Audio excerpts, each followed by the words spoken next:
मेरा नाम रिद्धिमा है। वो कहते हैं ना कि आपकी मदद वही लोग करते हैं जो खुद परेशान होते हैं, जिनके अंदर सुकून होता है, उनको किसी और की परेशानी से क्या मतलब।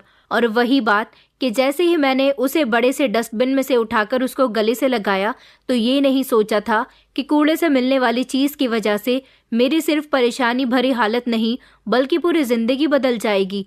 ऐसी भी क्या चीज़ थी, ये जानकर तो आप लोग भी हैरान रह जाएंगे। लेकिन ये सब कुछ इतना आसान नहीं था, क्योंकि जब मैंने पीछे पलटकर देखा तो सारे अस्पताल वाले मुझे देखकर हैरान रह गए थे। जब मैंने उसे अपने कंधे से लगाया तो मैं भी हैरान रह गई, क्योंकि वहाँ पर तो मेरी ज़िंदगी की कहानी हमेशा से एक मुश्किल भरी कहानी रही है। मेरी माँ, जो कि एक मेहनती और सब्र करने वाली औरत थी, उन्होंने मुझे अपनी बाहों में संभाल कर अपने खून पसीने से मेरी परवरिश की। और वो एक बूढ़ी माँ थी जिन्होंने अपनी ज़िंदगी का हर लम्हा मेरे लिए कुर्बान किया। उनके हाथों की लकीरों में न जाने कितने घरों के चूल्हों का धुआं बसा हुआ था। वो लोगों के घरों में काम करके मेरा पेट पालती रहीं, लेकिन अब उनका शरीर हिम्मत खो चुका था। उनकी कमर झटक गई थी और उनकी आंखों की चमक धीमी पड़ गई थी। मैं हमेशा उनके लिए कुछ करना चाहती थी। मेरा सपना था कि उनकी ज़िंदगी के आखिरी दिन सुकून भरे हों, लेकिन पिछले कुछ महीनों से उनकी तबीयत लगातार ख़राब चल रही थी। वो काफ़ी कमज़ोर हो चुकी थी और हमेशा बुखार या दर्द की शिकायत करती रहती थी। मैंने बहुत से डॉक्टर के पास उन्हें ले जाने की कोशिश की, लेकिन उनकी बीमारी की जड़ तक कोई पहुंच ही नहीं सका। फिर किसी ने एडवाइस दी कि एक ख़ास टेस्ट करवाया जाए। मैंने उनका ये टेस्ट भी करवा लिया और जब रिपोर्ट मेरे सामने आई तो मेरा दिल धक से रह गया था। मेरी माँ को कैंसर था। ये शब्द सुनते ही मेरी आत्मा कांप उठी थी। मुझे ऐसा लगा जैसे ज़मीन मेरे पैरों तले से निकल गई हो। हम तो वो लोग थे जिनकी ज़िंदगी पहले ही परेशानियों की कहानी थी। पैसे हमारे पास हमेशा कम रहे, सपने हमारे लिए हमेशा अधूरे रहे और ज़िंदगी हमेशा किसी न किसी कुर्बानी पर बनी रही। कैंसर का मतलब था कि मेरी माँ, जिन्होंने अपनी ज़िंदगी का हर लम्हा मेरी खुशियों के लिए गुजारा था, अब वो मुझसे दूर चली जाएंगी। मेरे पास ना तो उनका इलाज कराने के लिए इतने पैसे थे और ना ही इतनी हिम्मत थी कि इस बीमारी का सामना कर सकूं। ये एहसास कि मेरी माँ जल्द ही दुनिया से चली जाएगी मुझे सुकून से रहने नहीं दे रहा था। हर दिन के साथ बैठकर उनकी बीमारी का सामना, उनकी तकलीफ को देखना और उनके लिए कुछ ना करना मेरी आत्मा को खा रहा था। ये एक ऐसी परेशानी थी जिसे बयां करना मुमकिन नहीं था। मुझे ऐसा लगा जैसे उनकी मौत से पहले ही मैं उनके बिछड़ने का दुख मना रही हूँ। मैं एक लड़के से प्यार करती थी जो बहुत मेहनती था, खूबसूरत था, ईमानदार था और मुझसे मोहब्बत करने वाला था। हमारे मोहल्ले के ही एक स्कूल में वो अच्छी पोस्ट पर काम करता था, साथ ही छोटे मोटे काम भी कर लिया करता था। वो गरीब तो नहीं था, लेकिन अमीर भी नहीं था। मेरी इसके साथ मुलाकात इसी स्कूल में हुई थी जहाँ मैं भी टीचर थी। वो मेरे साथ अच्छे से पेश आता था और हर बात में मेरा ख्याल रखता था। मैं अपनी खूबसूरती की वजह से मोहल्ले में मशहूर थी और वैभव मेरी इसी खूबसूरती का दीवाना था। वैभव को खूबसूरत लड़कियां पसंद तो नहीं थी, उसके तो सपने कुछ और ही थे। वो हमेशा कहता था कि हम दोनों मिलकर कमाएंगे, पहले अपना घर बनाएंगे, फिर गाड़ी खरीदेंगे और एक दिन हम अपनी छोटी सी दुनिया में खुश होंगे। उसके सपने बहुत बड़े नहीं थे, लेकिन उसके सपनों में एक यकीन और भरोसा ज़रूर था। हमारी मोहब्बत किसी फिल्म या सीरियल जैसी नहीं थी। वो मुझे बहुत प्यार करता था, जिसमें फीलिंग्स का तूफान होता है। ये मोहब्बत एक फैसला थी, एक वादा था कि हम दोनों साथ रहेंगे। वैभव का ये कहना था कि उसे मेरी जैसी लड़की की तलाश थी। जब वो ये कहता था तो मेरे दिल को सुकून देता था। वो कहता था मुझे वो लड़की चाहिए थी जो मेरे सपनों को समझे, ना कि किसी अमीर आदमी के पीछे भागे। लेकिन वैभव की बातों में एक कमी थी जो मुझे अक्सर महसूस होती थी। उसके सपने हमेशा हमारे बारे में होते थे, लेकिन उनमें मेरी माँ का कोई भी जिक्र नहीं होता था। मेरी माँ मेरी दुनिया थी और उनके बिना मैं अपनी ज़िंदगी के बारे में सोच भी नहीं सकती थी।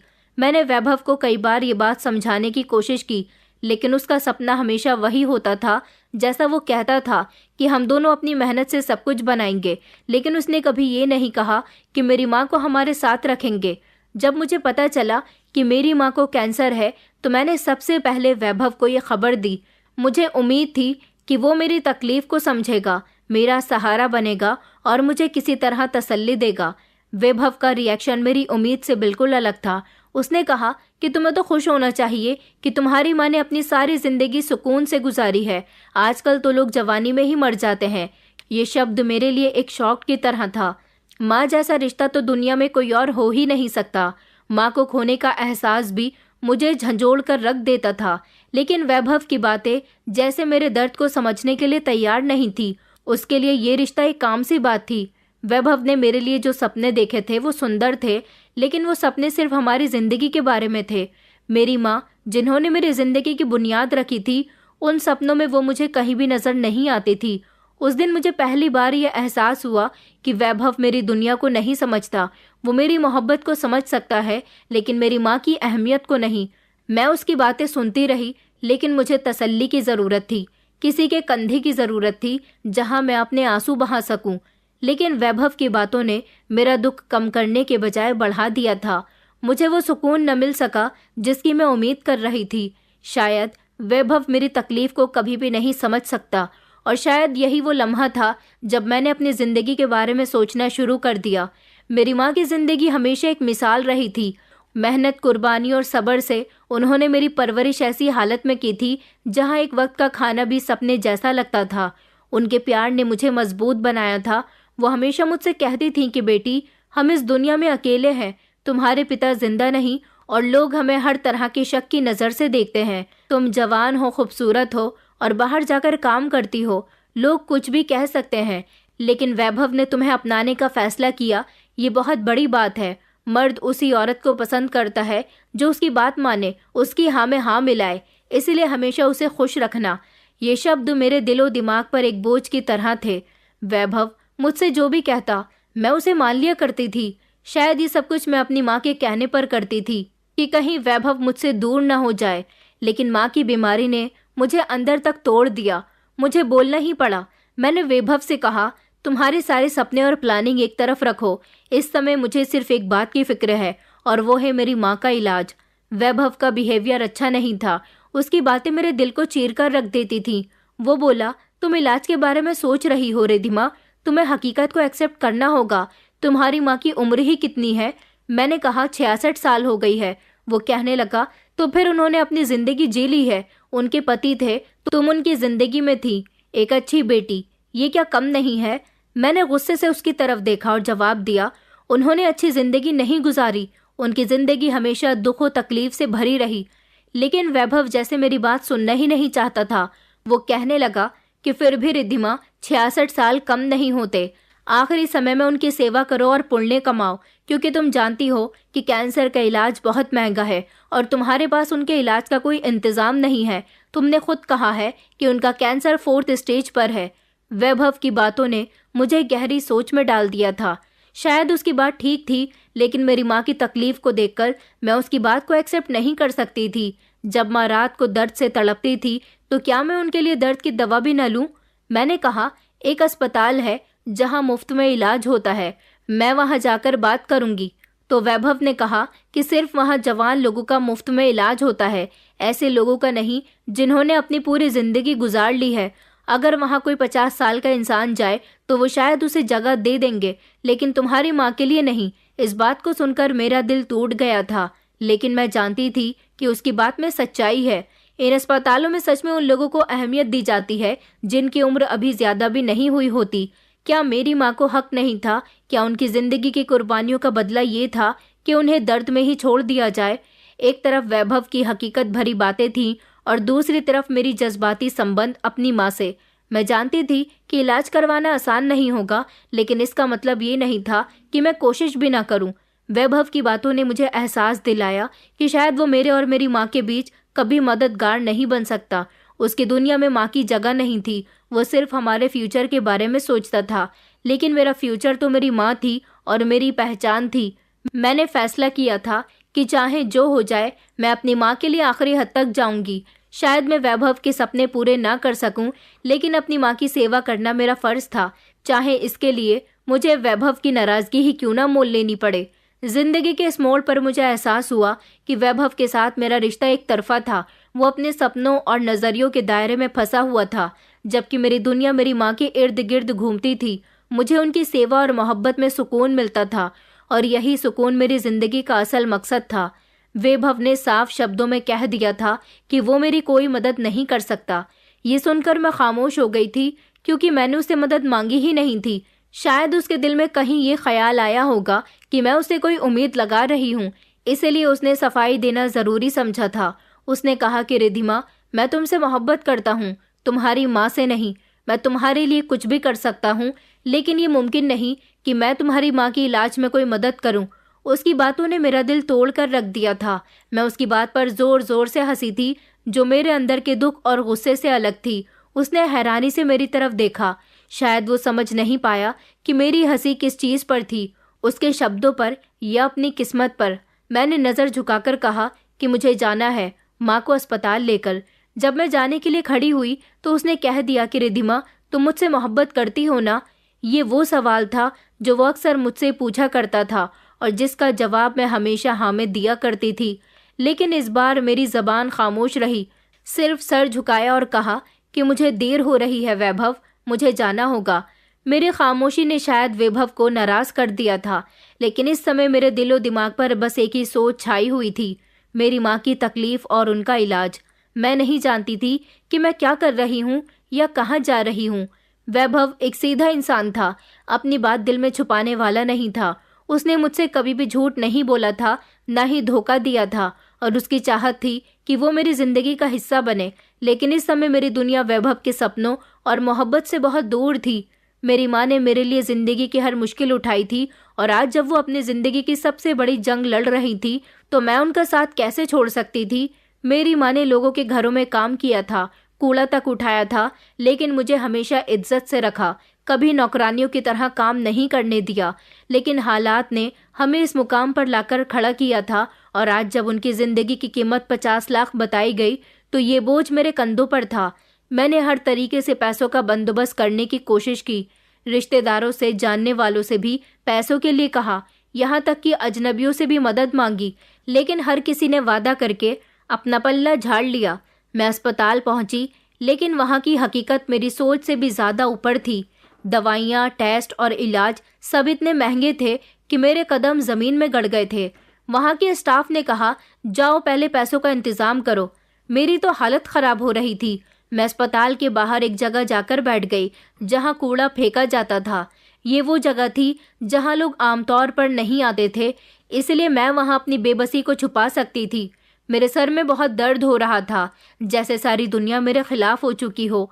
आंखों से आंसू बह रहे थे और मैंने खुद से सवाल किया कि ये कैसा इंसाफ है? क्या गरीबी का मतलब ये है कि इंसान अपनी माँ को मरता हुआ देखे और कुछ ना कर सके? मेरी माँ का चेहरा मेरे दिमाग में बार बार घूम रहा था। उनकी रातों की तड़प और तकलीफ, उनका सब्र, सब कुछ मेरी आंखों के सामने था। मैंने अपनी मुट्ठी में ज़मीन से मिट्टी उठाकर खुद से कहा कि मुझे कुछ करना होगा, किसी भी तरह। ये जिंदगी का सवाल है और मैं अपनी माँ को ऐसे नहीं छोड़ सकती। वैभव की बातें याद आ रही थी मुझे, जिसका कहना था कि मेरी माँ ने अपनी जिंदगी जी ली है और अब ये समय उनकी सेवा का है। लेकिन वैभव को क्या पता कि एक बेटी के लिए माँ का होना कितना ज़रूरी होता है। ऐसी माँ जिसने हर मुश्किल को अपने कंधों पर उठाया हो। मुझे ये एक्सेप्ट करना पड़ा कि वैभव और मेरी दुनिया एक दूसरे से बहुत अलग थी। जहाँ उसकी मोहब्बत मेरे लिए सब कुछ थी, वहाँ मेरी मोहब्बत मेरी माँ के लिए सब कुछ थी। शायद यही फ़र्क हमें एक दूसरे से दूर कर रहा था। लेकिन इस समय मेरे पास वैभव के बारे में सोचने का समय नहीं था। मेरे दिमाग में सिर्फ एक ही सवाल घूम रहा था, मैं अपनी माँ को बचाने के लिए क्या कर सकती हूँ? मैं उसी गंदगी और अकेलेपन में बैठी रही, खुद से बातें करती रही। मैं अपनी ज़िंदगी के सबसे बड़े इम्तिहान के बारे में सोचती रही। मैंने जैसे ही अस्पताल के बाहर उस कूड़े के ढेर से उठने का इरादा किया, अचानक एक नर्स आई। उसने अपने हाथ में एक बड़ी सी बाल्टी उठा रखी थी, जिसे उसने बड़े वाले डस्टबिन में खाली कर दिया। कूड़ा गिरने की आवाज़ और उससे आने वाली बदबू मेरी हालत ख़राब कर रही थी। नर्स वहाँ से बिना कुछ कहे वापस चली गई और मैं वहीं पर निशब्द खड़ी रह गई। इस बदबू को बर्दाश्त करने की कोशिश कर रही थी। मेरे दिल में बस यही ख्याल था कि अब यहाँ ज़्यादा रुकना मुमकिन नहीं। ये जगह मेरी तकलीफ़ों को और बढ़ा रही थी। मैंने फैसला कर लिया कि अस्पताल के अंदर जाकर डॉक्टर को साफ साफ कह दूंगी कि मेरे पास इलाज के लिए पैसे नहीं हैं। अपनी माँ को वापस लेकर चली जाऊंगी और कहीं और मदद तलाश करने की कोशिश करूंगी। जैसे ही मैं उठने लगी और वहाँ से जाने का इरादा किया, अचानक मेरे कानों में एक अजीब सी आवाज़ गूंजने लगी। ये किसी छोटे से बच्चे के रोने की आवाज़ थी। मैं ठिठक कर रह गई। मेरे कदम जमने लगे और दिल तेजी से धड़कने लगा। मैंने हैरानी से चारों तरफ देखा कि ये आवाज़ कहाँ से आ रही है। पहले तो मैंने सोचा कि शायद मेरा दिमाग थकान और परेशानी की वजह से धोखा दे रहा है, लेकिन जब आवाज़ दोबारा सुनाई दी तो मेरा शक दूर हो गया था। ये आवाज़ सच में किसी छोटे से बच्चे की रोने की आवाज़ थी और आवाज़ कूड़े के ढेर से आ रही थी। मैंने दिल पर काबू पाते हुए कदम आगे बढ़ाए और बड़े वाले डस्टबिन के करीब पहुंच गई। दिल में एक अजीब सा डर और इंटरेस्ट था। जैसे ही मैंने झांक कर कूड़े की तरफ देखा, मेरे हाथ कांपने लगे। वहां एक छोटा सा बच्चा कपड़े में लिपटा हुआ पड़ा था। वो सर्दी और डर के मारे कांप रहा था और जोर जोर से रो रहा था। मेरी आंखें हैरानी से खुली की खुली रह गईं। ये नज़ारा यकीन करने वाला नहीं था। मैंने अपने आप से सवाल किया कि ये बच्चा कैसे आया और इसे यहाँ कौन छोड़ गया। मेरे दिल में एक अजीब सी बेकरारी पैदा हो गई। बच्चे के नन्हे से शरीर को देखकर मेरा दिल भर आया। मैंने फौरन अपने दुपट्टे का एक कोना खोला और उस बच्चे को उठाने के लिए आगे बढ़ी। कूड़े की बदबू और गंदगी के बावजूद इस मासूम की हालत देखकर मेरी हिम्मत बढ़ गई। मैंने उसे धीरे से उठाया और अपने दुपट्टे में लपेट लिया। बच्चा अभी भी रो रहा था। मैंने इधर उधर देखा कि शायद कोई हो जो इस बच्चे के बारे में जानता हो, लेकिन वहां पर कोई नहीं था। नर्स भी वापस जा चुकी थी और अस्पताल के इस हिस्से में कोई मौजूद नहीं था। मैं समझ नहीं पा रही थी कि इस कंडीशन में क्या किया जाए। मेरे दिमाग में तरह तरह के ख्याल आने लगे थे। क्या ये किसी की गलती का नतीजा है? और अगर मैं इसे अस्पताल लेकर गई तो क्या वो इसकी जिम्मेदारी ले लेंगे? लेकिन इन सवालों के जवाब तलाश करने के लिए मेरे पास समय नहीं था। इस समय मेरी पहली और आखिरी जिम्मेदारी इस मासूम की हिफाजत करना था। मैंने बच्चे को सीने से लगा लिया, उसकी नन्ही सी शक्ल देखी और सोचा कि शायद इसकी जिंदगी मुझे कोई नया रास्ता दिखाने वाली है। अब मैं जानती थी कि मुझे क्या करना है, लेकिन मेरे अंदर एक अजीब सी बेकरारी थी। क्या मैं उसे अस्पताल के स्टाफ के हवाले कर दूं या उसे अपने साथ ले जाऊंगी? ये फैसला करना मेरे लिए आसान नहीं था। अस्पताल के बाहर इस कूड़े के ढेर के पास से जब मैंने इस बच्चे को उठाया और उसे अपनी चादर में लपेट लिया तो मेरा दिल जोर जोर से धड़क रहा था। एक तरफ माँ के इलाज के लिए फिक्र, दूसरी तरफ इस मासूम बच्चे की जिंदगी का सवाल। मेरे कदम तेजी से गली की तरफ बढ़ रहे थे। मैंने सोचा कि अगर मैं बच्चे को अस्पताल के स्टाफ के हवाले कर दूंगी तो शायद इसका वो ठीक से ख्याल न रख सके। वो लोग जो बच्चे को इस हालत में छोड़ सकते हैं, ऐसे लोगों से हमदर्दी की उम्मीद कैसे की जा सकती है? मैंने बच्चे को अपने सीने से लगा लिया और फैसला किया कि मैं इसे अपने साथ घर ले जाऊंगी। मेरी माँ की बीमारी भी अपनी जगह थी, लेकिन इस नन्ही सी जान को इस तरह छोड़ देना मुझे ठीक नहीं लगा था। रास्ते भर मेरी नजरें पीछे थीं, इस डर में कि कहीं मुझे कोई बच्चे के साथ देख न ले। जैसे ही मैं गली से दूसरी गली की तरफ मुड़ी, मेरी नज़र एक गाड़ी पर पड़ी जो खामोशी से मेरे पीछे पीछे आ रही थी। गाड़ी में बैठा हुआ इंसान बार बार मेरी तरफ देख रहा था। पहले तो मैंने उसे इग्नोर करने की कोशिश की, लेकिन जब वो गाड़ी धीरे धीरे मेरे करीब आने लगी तो मुझे कुछ अजीब सा महसूस हुआ। मैंने अपनी रफ्तार बढ़ाई और गलियों के बीच से गुजरते हुए अपने घर पहुंच गई। घर आते ही मैंने दरवाज़ा बंद कर दिया और दीवार के साथ टेक लगाकर खड़ी हो गई। मेरा दिल डर और हैरानी में डूब चुका था। मैंने बच्चे को चादर से बाहर निकाला तो देखा वो बहुत कमज़ोर सा लग रहा था, लेकिन उसकी शक्ल में एक ख़ास मासूमियत थी जो मेरे दिल को पिघला रही थी। माँ ने कभी मेरे बचपन में कुछ कपड़े संभाल कर रखे थे। मैंने वो कपड़े निकाले और बच्चे को पहनाए। वो कपड़े उस पर बिल्कुल फिट आ रहे थे। अभी मैं यही सब कुछ कर रही थी कि दरवाजे पर जोर जोर से दस्तक होने लगी। जैसे दरवाज़ा ना खोला तो वो टूट जाएगा। मैं घबरा गई कि इस समय कौन हो सकता है। मैंने डरते डरते दरवाज़ा खोला तो सामने वही गाड़ी वाला इंसान खड़ा था जिसे मैं रास्ते में देख चुकी थी। उसके चेहरे पर परेशानी छाई हुई थी। उसने मुझसे कहा, तुमने क्या उठाया है कूड़े से? मैंने हैरानी से कहा कि आपको इससे क्या मतलब, लेकिन वो जिद पर अड़ा रहा। कहने लगा कि प्लीज़ मुझे बताओ, मैं बहुत परेशान हूँ। मैंने झुंझलाकर पूछा कि आखिर आपको क्या हुआ है? उसने एक गहरी सांस ली और कहा कि ये एक लंबी कहानी है, लेकिन बस मैं आपको इतना बता देता हूँ कि ये बच्चा मेरी बहन का है और इस बच्चे की जान को खतरा हो सकता है, क्योंकि मेरी बहन को भी या तो उसके ससुराल वालों ने मार दिया है या फिर उसके पति ने, क्योंकि मेरी बहन के पति का किसी दूसरी लड़की के साथ अफेयर चल गया था। मेरी बहन गर्भवती थी। मेरी बहन की मौत हो गई और जब मैं अस्पताल पहुंचा तो मुझे अस्पताल जाने के बाद पता चला कि उसका बच्चा भी इस दुनिया से चला गया। मुझे मेरी बहन के पति की बातों पर यकीन नहीं आया। मुझे शक है कि उन्होंने उसके बच्चे को भी ख़त्म करने की कोशिश की होगी। मेरी बहन इस अस्पताल में थी जहां तुम कूड़े के पास थी। प्लीज़ मुझे बताओ कि तुमने क्या उठाया। मुझे उसकी बातों से एक हल्की सी रोशनी नज़र आई कि शायद ये बच्चा इसका हो सकता है। मैंने उसे बच्चे के बारे में बता दिया। उसने बच्चे को देखा तो वो रोने लगा। उसने बच्चे को गले लगाया और एक अजीब सी खुशी और दुख का इजहार करने लगा।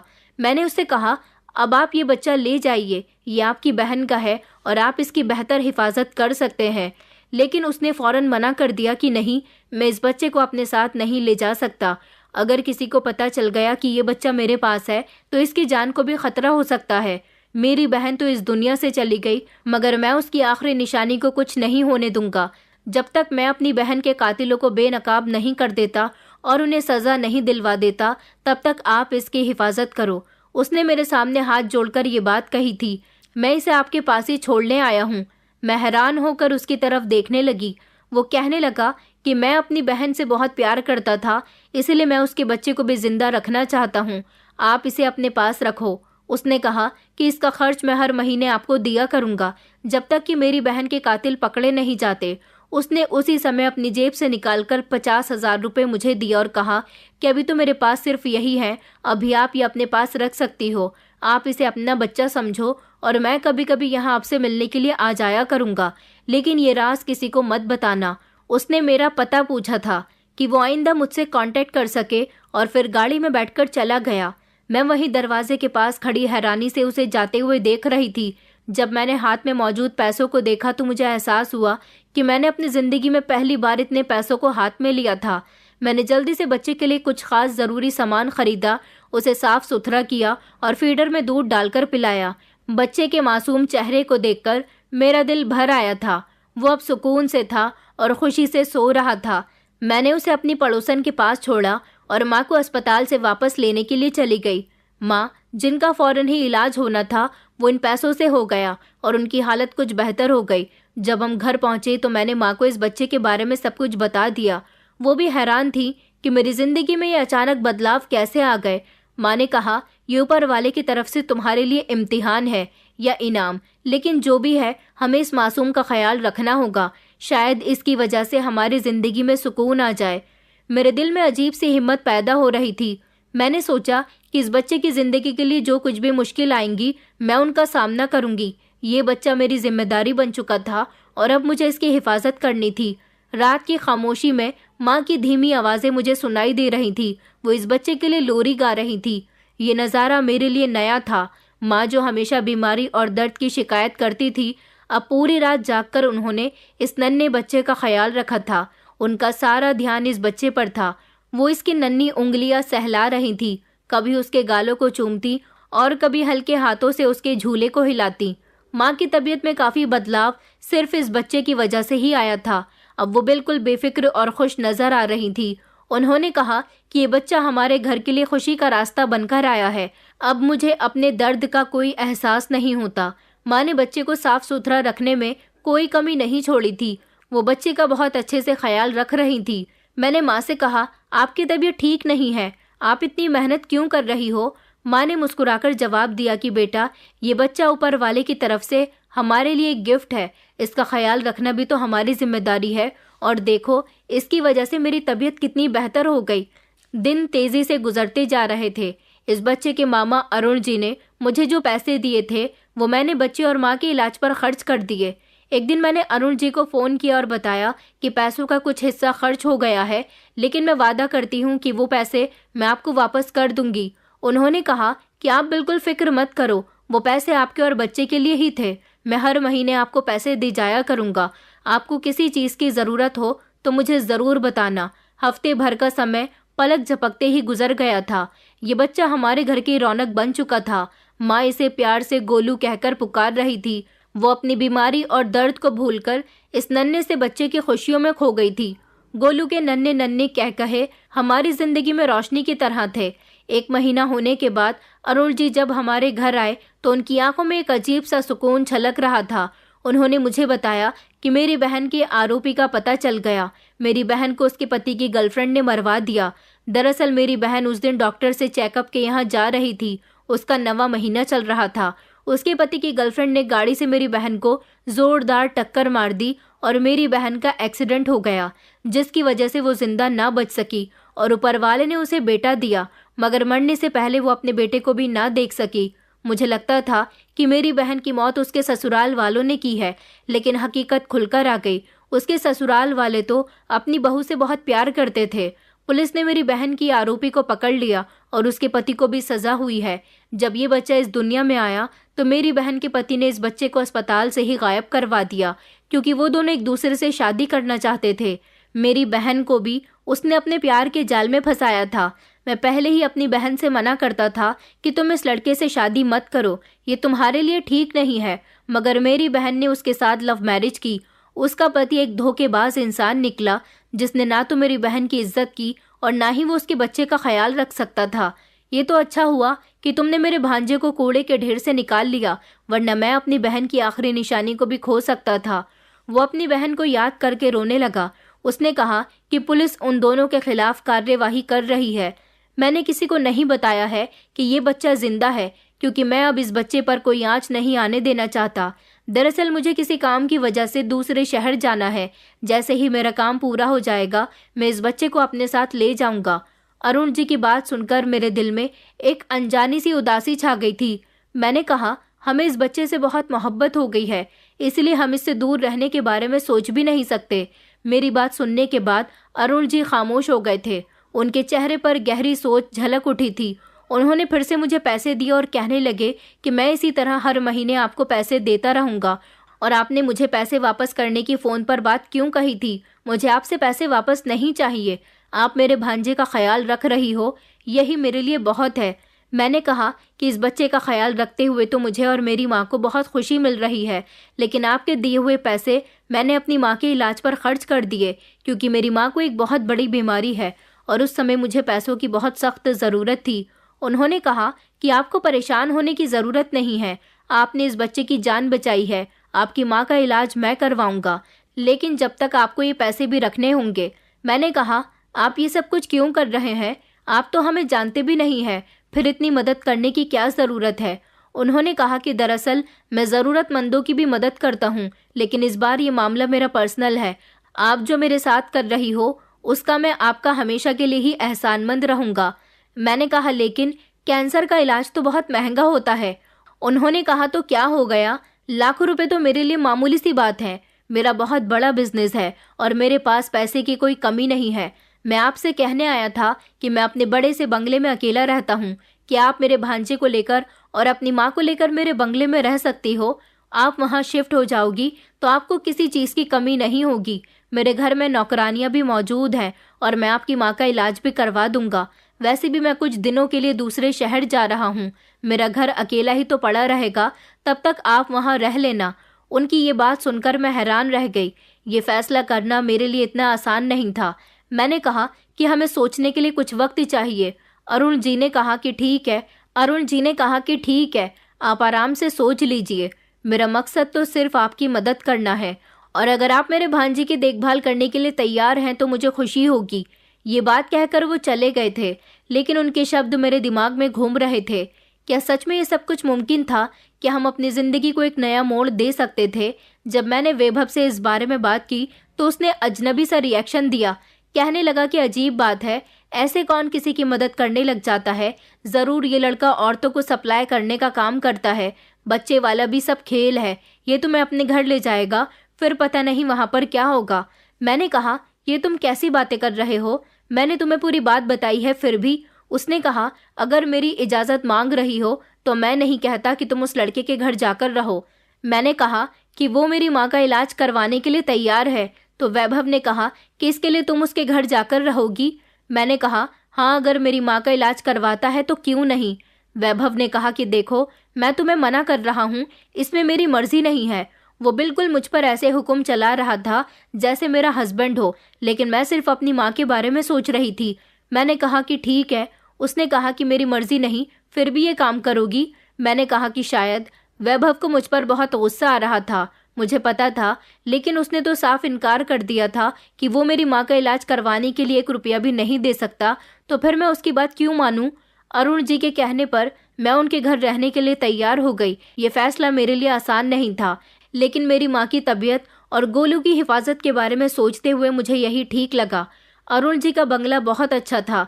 घर के अंदर हर सामान मौजूद था, बेहतरीन फर्नीचर, ज़रूरत का हर सामान और 4-5 नौकरानियां थीं। घर के बाहर एक सिक्योरिटी गार्ड भी मौजूद था। ऐसा लगता था जैसे हम बिल्कुल अलग दुनिया में आ गए हैं। अरुण जी ने कहा था कि ये घर आपके लिए है, यहाँ आपको कोई परेशानी नहीं होगी, आप सुकून से रहिए और गोलू का ख्याल रखिए। मेरी माँ का इलाज भी शुरू हो चुका था। अरुण जी ने शहर के सबसे बड़े अस्पताल में माँ के लिए एक बेहतरीन डॉक्टर का इंतज़ाम किया था। माँ की तबीयत दिन ब दिन बेहतर हो रही थी और वो अपनी बीमारी के बावजूद काफ़ी खुश नज़र आने लगी। इसी दौरान वैभव को हमारे बारे में खबर हो गई। वैभव, जो काफ़ी समय से मेरे पीछे था, अब वो मुझ पर शक करने लगा।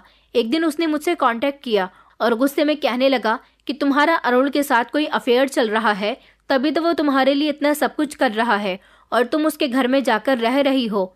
वैभव के ये शब्द मेरे लिए नाकाबिले बर्दाश्त थे। मैंने उसे समझाने की कोशिश की कि वैभव, ये सब कुछ ऐसा नहीं है जैसा तुम समझ रहे हो। अरुण जी ने सिर्फ हमारी मदद की है क्योंकि हमने उनके भांजे की ज़िंदगी बचाई है। ये उनकी शराफत और एहसान है, इससे ज़्यादा कुछ भी नहीं। लेकिन मेरी बातों का असर वैभव पर नहीं हुआ था। उसने कहा कि मुझे किसी ने बताया था कि तुम्हारे पिता का कोई पता नहीं है, तुम उनकी नाजायज़ औलाद हो और अब तुम भी अपनी माँ की तरह वही हरकतें कर रही हो। तुम एक कैरेक्टरलेस लड़की हो और अरुण जैसे अमीर लड़के के साथ रहकर तुमने अपनी हकीकत जाहिर कर दी है। वैभव के उन शब्दों ने मेरे अंदर आग लगा दी थी। ये वो इंसान था जो कभी मुझसे मोहब्बत करता था, आज वो मेरे कैरेक्टर पर उंगली उठा रहा था। मैंने गुस्से से उसके मुंह पर थप्पड़ मार दिया और कहा, आज के बाद तुम्हारा और मेरा कोई रिश्ता नहीं रहा। जब बात कैरेक्टर पर आ जाए तो हर रिश्ता खत्म हो जाता है। वैभव ने हंसते हुए कहा, तुम्हें तो यही कहना था, वैसे भी तुमने बहुत अच्छा मुर्गा फंसाया है। मैंने कहा, तुम जैसे इंसान को कभी ये बात समझ नहीं आएगी और अच्छा हुआ कि तुम्हारा असली चेहरा मेरे सामने आ गया। वैभव बदतमीजी पर उतर आया और उसने अरुण जी को फ़ोन करके मेरे बारे में गलत बातें कह दी। उसने उनसे कहा कि ये लड़की कैरेक्टरलेस है, इसे अपने घर से निकाल दो, यह आपकी इज्जत खराब करेगी। वैभव की इन बातों के बाद अरुण जी ने मुझे बुलाया। उनकी आंखों में नरमी थी और चेहरे पर सीरियसनेस थी। उन्होंने कहा कि मैं चाहता हूँ कि आप मुझे वैभव के बारे में सब कुछ बता दीजिए। मैंने उनको अपने और वैभव के बारे में बता दिया कि मैं और वैभव एक दूसरे से मोहब्बत करते थे, लेकिन अब उसे ये सब कुछ बुरा लग रहा है। मैंने उससे कुछ भी नहीं छुपाया, मैंने उसे सब कुछ बता दिया, लेकिन फिर भी वो अपनी असलियत दिखा रहा है। वैभव एक ऐसा इंसान है जो कभी मुझसे शादी करना चाहता था, लेकिन अब वो मुझे बदनाम करने की कोशिश कर रहा है। वो मुझे कैरेक्टरलेस साबित कर रहा है क्योंकि वो नहीं चाहता कि मैं खुश रहूं। मेरी पूरी बात सुनने के बाद अरुण जी ने मुझसे कहा कि मैं आपसे एक बात कहना चाहता हूँ। मैं आपकी इज्जत पर कोई दाग नहीं आने देना चाहता। आज वैभव आपके कैरेक्टर पर मुझे लेकर उंगली उठा रहा है, कल को कोई और भी सवाल कर सकता है। इसलिए मैं आपसे शादी करना चाहता हूँ। क्या आप भी मुझसे शादी करना चाहती हैं? क्योंकि मैं आपको अपनी पत्नी बना लूँगा तो आप मेरे इस घर में बेझिझक रह सकेंगी, मेरे भांजे का ख्याल रख सकेंगी और फिर कोई आपको कुछ नहीं कहेगा। मैं आपको बहुत खुश रखूँगा क्योंकि आप मुझे पसंद भी हो और मैं आपकी जैसी ही लड़की की ख्वाहिश करता था। आप आराम से मुझे सोचकर जवाब दे देना, मैं आपका बहुत ख्याल रखूँगा। उनकी बात सुनकर अचानक मेरे दिल में एक अजीब सा एहसास हुआ था और मैं सोचने लगी थी कि अरुण जी बहुत अच्छे हैं, उनके भरोसे ने मुझे हौसला दिया, मैं सही रास्ते पर हूँ। मैंने इस बारे में अपनी माँ को बताया तो माँ कहने लगी कि बेटा, तुम बिना कुछ सोचे समझे अरुण जी से शादी कर लो, क्योंकि ऐसे लोग इस दुनिया में बहुत कम होते हैं जो हमेशा दूसरों का ख्याल करते हैं, वरना आज के ज़माने में लोग ज़्यादातर अपना फ़ायदा देखते हैं। इस तरह मैंने अरुण जी से शादी कर ली और अब मैं उनकी पत्नी बनकर उनके घर में रह रही हूँ। अरुण जी का सहारा मेरे लिए ज़िंदगी के इस मोड़ पर एक मजबूत सहारा साबित हुआ था। वो मेरी माँ का भी बहुत ख्याल रखते हैं। चमत्कार की बात यह है कि मेरी माँ को जो बीमारी थी वो ख़त्म हो गई क्योंकि उन्हें वक्त पर और अच्छा इलाज मिल गया। आज मैं अरुण जी के साथ एक अच्छी ज़िंदगी गुजार रही हूँ। गोलू का भी हम बहुत ख्याल रखते हैं और वैभव की हरकतें उसकी असलियत का खुलासा कर रही थी। वो न सिर्फ मेरे खिलाफ झूठ फैलाने में बिजी हो गया था, बल्कि जहाँ भी जाता लोगों के सामने मेरे किरदार पर कीचड़ उछालने की कोशिश करता। उसका कहना था कि मैंने एक अमीर आदमी को अपनी मोहब्बत के जाल में फंसा लिया है और उसके साथ नाजायज़ रिश्ते में रह रही हूँ। ये सब सुनकर मुझे बहुत दुख हुआ, लेकिन मैंने खुद को हौसला दिया कि सच्चाई कभी छुप नहीं सकती। ये बातें अरुण जी के कानों तक भी पहुँच गई। वो एक समझदार इंसान है, लेकिन ये सब सुनकर उन्हें भी फिक्र हुई थी, इसलिए तो उन्होंने मुझसे शादी की थी। वैभव, जिसने कभी मेरे कैरेक्टर को खराब करने की कोशिश की थी, आज वो वहीं का वहीं है जो हमेशा कामयाब होने के सपने देखता था। वो आज भी उसी स्कूल में 10,000 रुपये महीने की नौकरी कर रहा है और ऊपर वाले ने मेरी किस्मत बदल दी। अरुण जी मेरा बहुत ख्याल रखते हैं और मैं उनके साथ बहुत खुश हूँ। अरुण जी के साथ मेरी शादी सिर्फ नाम की नहीं थी, बल्कि उन्होंने मेरी सारी ख्वाहिशों को पूरा किया। वो मेरी फीलिंग्स का भी ख्याल रखते थे, मेरी ज़रूरतों का भी ध्यान रखते थे। सबसे अहम बात यह थी कि अरुण जी ने मेरी माँ के इलाज का वादा पूरा किया था। मेरी माँ की सेहतमंद जिंदगी देखकर मेरा दिल खुशियों से भर गया। गोलू की परवरिश करते हुए हमें अंदाज़ा ही नहीं हुआ कि वक्त कैसे गुजर गया। आज गोलू 3 साल का हो चुका है। वो बहुत ही प्यारा और सुंदर बच्चा है। उसकी मासूमियत हमारी ज़िंदगी को रोशनी से भर देती है। वैभव आज भी अपने बुरे कर्मों का फल भुगत रहा है। ऊपर वाला हमेशा अच्छे लोगों के लिए अच्छा करता है और बुरे लोगों के साथ बुरा। वैभव जैसे लोग दूसरों को नुकसान पहुंचाने की कोशिश करते हैं, खुद अपनी बर्बादी के जिम्मेदार होते हैं। ऊपर वाले ने मेरी जिंदगी में खुशियां भर दी और अरुण जी को मेरी जिंदगी में शामिल किया। जिंदगी में मुश्किलें तो बहुत आई, लेकिन ऊपर वाले की कृपा से मैंने हर मुश्किल का सामना किया। मैं हमेशा अरुण जी की शुक्रगुजार रहूंगी। ये साबित हो गया कि बुरे दिनों के बाद हमेशा रोशनी आती है, बस सब्र और हौसले की ज़रूरत होती है। जिंदगी ने मेरे लिए ऐसा मोड़ लिया जिसके बारे में मैंने कभी सोचा भी नहीं था। मैं अब माँ बनने वाली हूँ और ये खुशी मेरी और अरुण जी की सबसे बड़ी खुशी है। गोलू भी अरुण जी को पापा और मुझे मम्मी बोलता है। हमने उसे कभी नहीं बताया कि उसकी माँ मर चुकी है और पिता जेल में है। दोस्तों, उम्मीद करती हूँ आपको हमारी कहानी पसंद आई होगी। कहानी पसंद आई है तो वीडियो को लाइक करें, चैनल पर नए हैं तो चैनल को सब्सक्राइब करें, क्योंकि आपके प्यार और सपोर्ट के बिना ये सफ़र अधूरा है। आपका एक सब्सक्राइब हमारे लिए मोटिवेशन है। आपका एक लाइक और एक कमेंट हमारी मेहनत को सफल बनाता है। हमारे साथ जुड़े रहने के लिए धन्यवाद।